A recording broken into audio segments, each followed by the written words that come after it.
Hello, my dear students. It's Dr.Yogesh Kumar Tiwari, presently working at Government Mahamaya College, Khadgama District, Korea, Chhattisgarh. I have been assigned to teach you the poems of John Donne, which have been prescribed in your BA Part 1 English Literature. Two poems are there, and the name of the poems are My Place Last Seen and Sweetest Love I Do Not Go.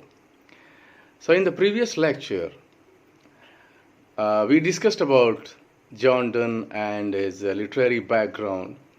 We came to know very interesting things about John Donne, that he was one of the most preeminent poet of metaphysical school. He wrote down so many things, very interesting things, like epigrams, then sermons, love poems, metaphysical poetry. And he went to prolonged expeditions also. He had great experience of expedition.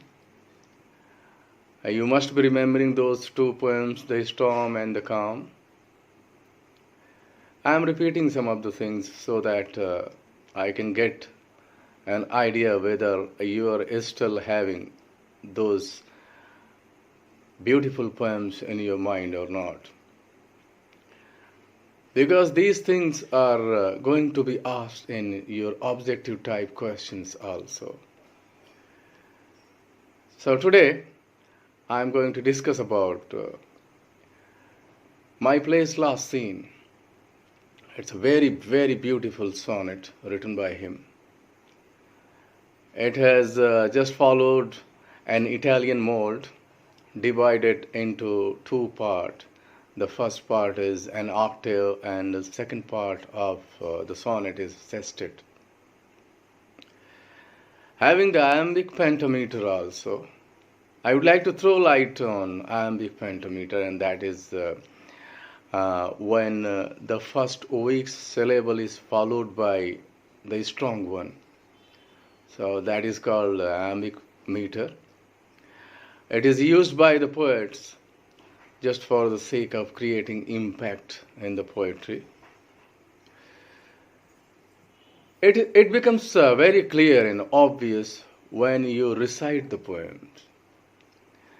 Because for myself and for each and everybody who are very much interested in a study of literature, recitation of the poem is of paramount importance. It can never be ignored. So, I am going to recite the poem, and you are required to listen each and every word very attentively so that you can get the recognition of those lines. Because unless you recognize those lines, you won't be able to solve that question which is going to be asked in your unit number 1, that the explication of the poem. So please listen to it carefully. John Donne writes, "This is my place last seen, here heavens appoint my pilgrimage's last mile and my race. Idly yet quickly run had this last pace, my span's lost inch, my minute's latest point. And gluttonous death will instantly unjoined my body and my soul, and I shall sleep a space. But my ever-waking parts shall see that face, whose fear already shakes my every joint. Then as my soul to heaven her first seed takes flight, an earth-born body in the earth shall dwell. So fall my sins, that all may have their right to where they are bred, and would press me to hell. Impute me righteous, thus purged of evil, for thus I leave the world, the flesh, the devil. Beautifully written. I hope you must be remembering some of the words which are not known to you, would be explained. I would like to say something about this, that the first part of the sonnet, that is octave, deals with the fear of damnation. And in the next part, that is called sestet, there is a ray of hope. The poet is very, very hopeful that he will be exempted, he will be forgiven for all the evil deeds that he did during his lifetime. So, further, I would like to say that the fear of damnation, the poet is frightened, as we all human beings are frightened. As the death approaches, it makes us shivering. Everybody is shivering on the name of death. So the fear of damnation and the hope of redemption are realistically expressed in these lines. There is a common metaphor, Elizabethan metaphor, where we have often seen that life has been compared with a stage. And we are just actors, players, just playing our roles, and we are bound to leave this particular stage one day or another. So this idea reminds us of the very famous lines written by William Shakespeare in one of the most notable plays, and the name of the play was Macbeth. These lines have been taken from the Act 5, scene the 5th. I'm going to recite these lines again. Though it was a drama, but the lines which have been created by William Shakespeare read like poetry. Life is but a walking shadow, a poor player that struts and frets his hour upon the stage, and is heard no more. It's a tale told by an idiot, signifying nothing. So this was the implication. John Donne was very much attracted by these lines. And we get the impact of these lines in his writings also. So line by line, we would like to understand what he really wants to convey in his most beautiful poem, that is sonnet. Okay? As it is clear from the lines, that poet is close to death, which has been personified as a glutton. You know glutton? Glutton is the person who is never satisfied by eating.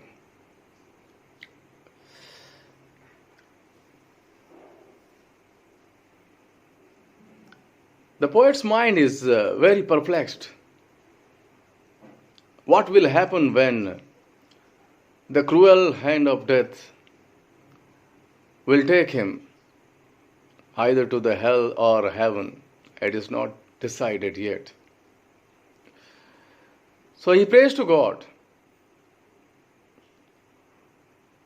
that God must liberate him from all the evils, those evil deeds which were done during his lifetime. He wants the redemption. As we see in the first line, there is a fear. This is my place last seen, here heavens appoint my pilgrimage's last mile in my race. Idly yet quickly run, at this last pace. He is very much amazed how quickly his days had passed. He was sent in this world with a purpose. But he could not do anything praiseworthy during his lifetime. And that's the very reason that he is very much disappointed. And this disappointment is further expressed in the lines. Listen to it.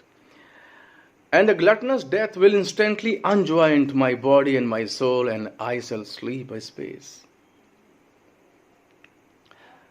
Thousands and thousands of people, I would like to say that millions and millions of people have been snatched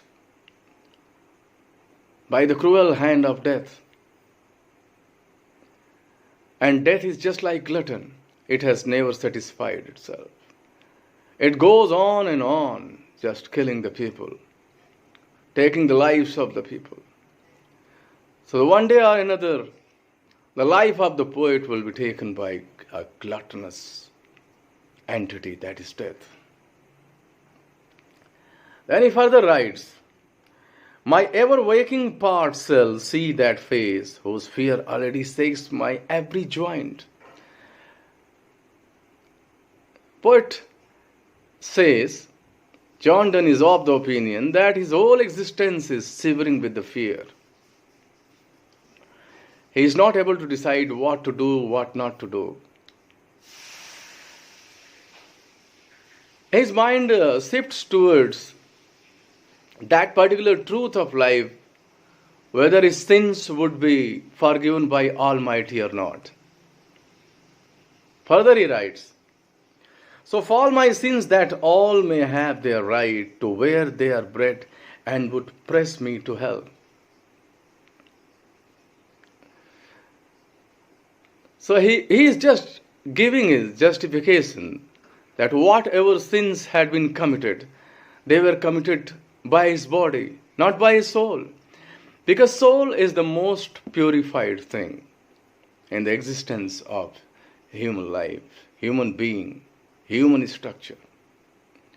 It is believed that inside the body there is a soul, and it can never be defamed.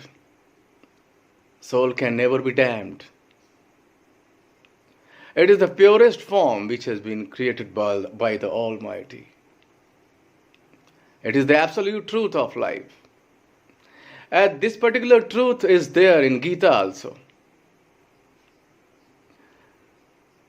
One of the most holy books written ever in the history.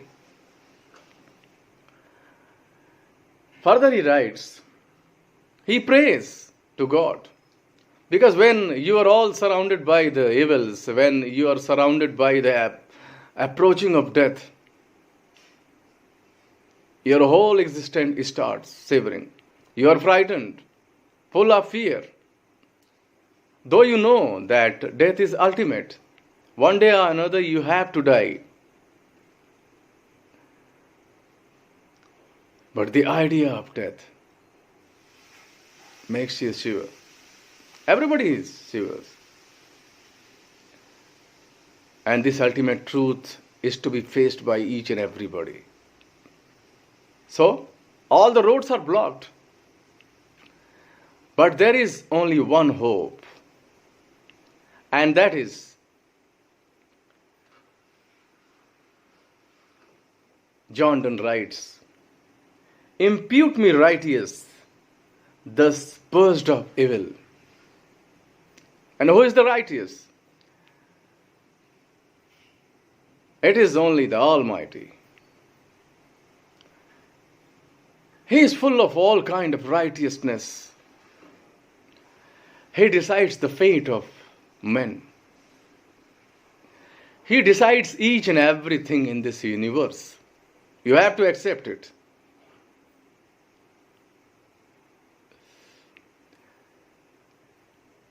John Donne is of the opinion that one day or another, he will be freed from all the evils, all the sins that were committed by his body, not by the soul. So he just presents a masterly separation of the body and the soul. And he prays to God that the body is made of earth. It has been made of dust, and it is going to be inside the dust. But the soul is something very, very pure. It should be purged of all kind of evils. So he goes on praying to God. He prays to God again and again that his body should be freed from the very, very devastating fire of hell. He keeps on repeating the thing again and again, that whatever sins have been committed of his bodies should be entirely separated from his soul, because soul is something which is very, very purified. Poet goes on requesting and praying to God again and again that his soul should not be damned. His soul should not be damned for the evil deeds which have been committed by his body. It should be separated. So this very beautiful sonnet, it speaks about the need of the divine grace and benediction. My dear students, I hope you must have enjoyed these beautiful lines. These beautiful lines written by John Donne in the form of sonnet. It is the third in series, Holy Sonnets, Divine Meditations, written in 14 lines, divided into two part, octave and sestet. There is a particular rhyme scheme also. You know the rhyme scheme? I just assign you to find it out. You have just to pay your attention of the last word sound of the first line, then the second, then the third, then the whole 14 lines. Then just write down A, B, C, D, E, and you will come to know that's the rhyme scheme, the importance of rhyme scheme. So it is an Italian sonnet written in following the Italian mode. Two part, one part is just showing you there is a great expression of the fear of damnation. And the next part that is sestet, there is a hope. The poet is hopeful that all his evils, all his sins would be forgiven by Almighty. Thank you very much.